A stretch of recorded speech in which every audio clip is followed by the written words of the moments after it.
mga kakain! So ngayon, nandito naman si Kindness sa kusina at syempre guys, nagpahinga si Kindness kasi nga po bagong tayo no, bunot po ng ngipin. Ayan, so thank you po sa lahat ng mga nagdasal no. Ayan po, kasi nakikita nila sa mga Facebook account ko, yung mga post ko po no. So maraming salamat talaga sa niyo po, dasal at suporta niyo po no. So ayan, maganda na yung smile ngayon ni Kindness kasi nga po nakaraos na po ako mga kakain. Ayan po. So sana wala na talagang wisdom tooth, no?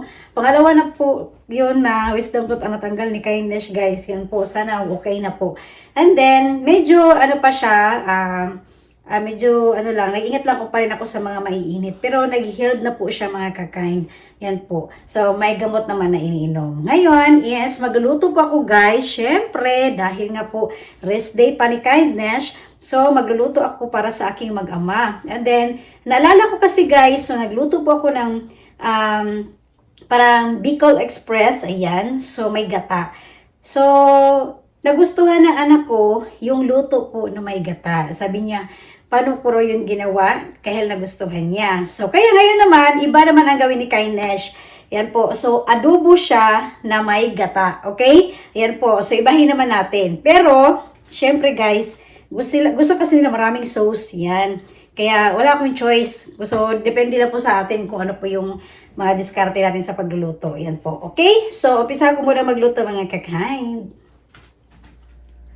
Alright po mga kakain, so ito lang po ang gagamitin natin na karne guys. Yan po, sa ating pagluluto po ng adobo na may gata. Okay, so gusto ko lang to guys na lutuin at itry na naman po. So since kasi walang pasok si Kindness, ayan, rest day. So ito yung time no na mag-try po tayo ng ibang so yung tayo mismo ang nagluluto po, okay? Para sa ating pamilya. Alright, sana magustuhan po nila itong mga kain. So, unang gagawin ko po is, pakukuluan ko po muna ang karne. Ayan po. And then, yung sabaw niya po mismo, gagamitin ko rin po yan mamaya, guys. So, parang adobo na may maraming sauce. Alright? Yan po. Alright, guys. So, habang pinapakuluan po natin ang ating karne. Ayan. Pork po ito mga kakain. Ayan. So, tinimplahan ko lang po siya. Yan. Depende na po sa inyo kung paano kayo magtimpla guys. Yan po. So, gagamitin din natin yung kanyang sabaw mamaya. Okay? Yan po. And then, ito guys ang ating simple. Yan. Pagdating sa adobo, ito lang talaga. Yan po. Garlic and onion. And then, dinamihan ko po. Kasi pag adobo guys, mas gusto ko po yung mas maraming onion po. Alright? And then, ito guys, ang ating coconut milk or yung gata natin mga kakain. Ayan po. So, madali lang timplahan to guys. Sana masarap ito mga kakain. Okay? Yan po. Alright guys. So, ngayon po, hinango ko na po guys ang ating karne. So, malambot na po kasi siya mga kakain. And then, siniperate ko muna yung kanyang sabaw. So, mamaya na lang guys, gagamitin natin yun. Yan po. So, syempre, dahil parang adubuhin natin muna, yung parang gisahin natin guys. Alright? Okay. Alright guys. So, ngayon po, ito na po guys. Sinisa ko na po yung ating onion, saka yung garlic natin. Okay? Yan po. And then, napansin niyo po, napakarami talaga na nilagay ko po ng onion. No? Dahil yung mga tao dito, mahilig talagang kumain po ng onion. Ayan. Since din kasi halos free po kasi yung onion dito guys. Yan, pakita ko lang po sa inyo, no? Ayan po, marami tayong onion. Ayan. Meron pa sa baba si Kindness. Okay, so may nagbibigay kasi sa akin dito guys ng mga gulay. Ayan po. So, sayang din po kung masira lang. Ayan. Kaya mas gusto ko maraming onion po. Okay. Ayan po mga kakain. Since kasi luto na po yung ating karne, malambot na po ito mga kakain. So, agad ko na po siyang hinalo. No? So, takpan ko lang ng konti para mag-absorb lang yung onion at garlic sa kanya. Hanggang maya timplahan ko na siya. Diba? Napakabilis lang po mga kakain. Simpleng luto ni Kindness. So, alam ko po, magaling na kayo magluto nito. So, ngayon kasi first time ko siyang gawin na adobo na maglagyan ko po ng gata. Okay? So, ngayon naman po is maglagay lang ako ng konting suka lang po mga kakain. Ayan.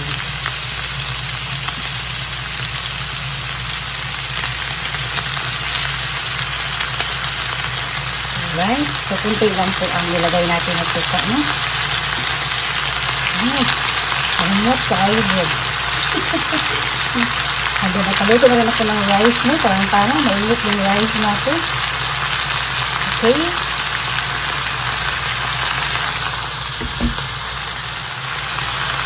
So, next naman, lagyan ko siya ng silver swan natin. Ayan. So, syempre guys, panlasang Pinoy pa rin tayo. Ayan. Okay.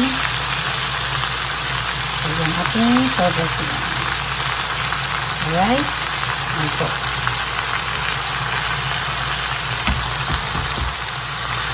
Well guys, ang bango-bango na po mga kakain. Ayan po. So, next naman natin guys, na ilagay na po yung sabaw yan, no? Okay. Ayan po. Para matimplahan na natin ang todo.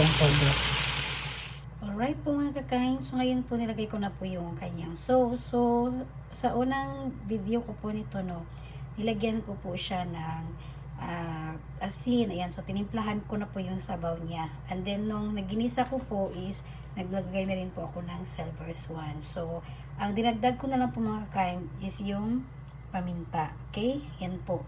And then, maya-maya, titikman natin to. Yan po. At, syempre, nalagay ko na rin po yung gata. Okay? Alright, guys. So, ngayon po, natikman ko siya, no? Ayan po. So, adobo talaga siya. Okay?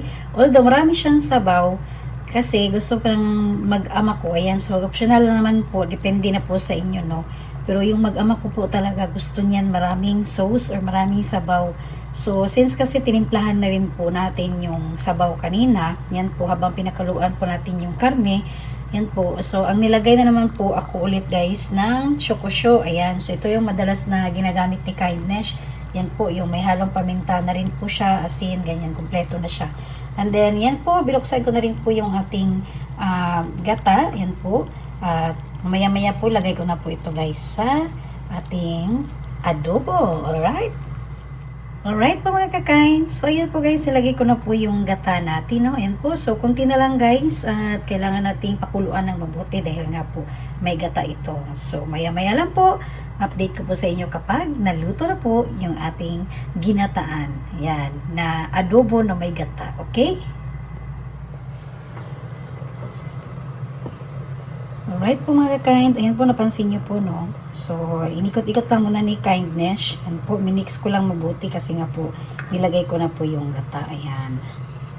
Okay? So, hintayin lang natin guys na talagang mag-absorb na yung gata at talagang lutong-luto na po. Okay? Yan po. Wow. So, marami tayong sauce mga kakain. Pero, kung sa Bisaya ba, hindi na siya lapsaw guys. Kay gitimplahan man nato ang sabaw. Yan. Masarap po siya. So, actually, no, masarap pala mag-adobo, no, yung talagang pakuluan mo tapos timplahan mo yung ano. Kasi napakadali lang palang magtimpla. Yan. Kunti na lang yung ilalagay mo na timpla po. Alright?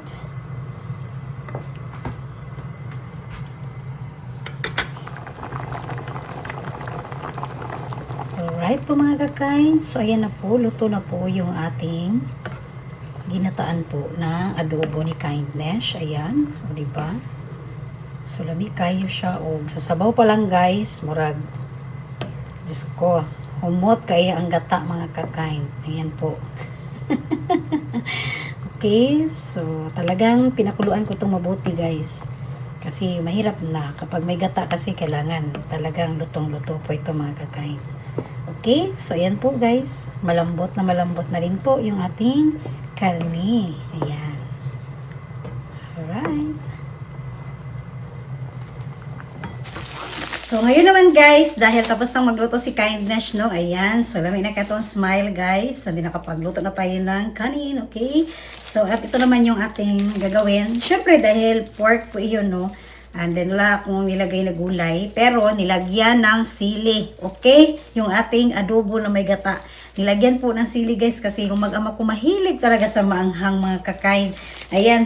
And then, ito naman po yung ating gulay. Ayan po. Gagawa lang ako ng salad guys. So, nagpahinga muna ako sa mga matatamis, no? Ayan po. So, gusto ko lang po palang ipaalam sa inyo, no? Medyo mag-control tayo sa mga matatamis na pagkain. Okay? Yan po. And then, ngayon, ito lang. Gawa lang ako ng salad po na gulay. Okay? Yan po.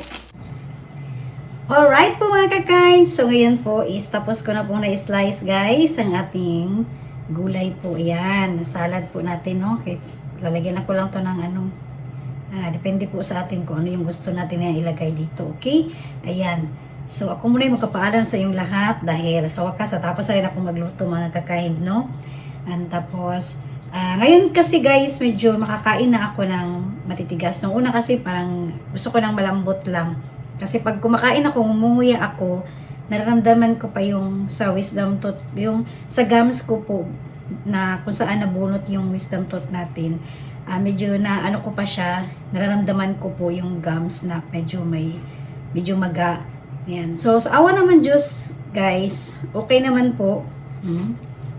So, hindi naman namaga yung talagang magang-maga. Yan po, talagang tumalab naman yung gamot na pinainom sa akin. Okay? And then, ito po, ngayon lang ako talaga makakain ng dire-diretso po. Okay? Pero, syempre guys, careful pa rin po ako, no? Dito pa ako banda kakain. Hindi ako dito sa may pinagbulutan. Kasi nga sabi ng doktor, 1 week pa niya akong titignan ulit. So, next na Saturday, balik po ako sa kanya. Alright? Ayan po. So, ako muna magpaalam sa inyong lahat guys. Dahil serve ko na po ito sa table. Para kakain na po kami. Ayun, lalo na po yung mag-ama ko. Excited na. Dahil nilagyan ko po ng sili magkakain ang aking adobong na may gata. Alright? Maraming salamat po sa inyong panonood. Bye guys!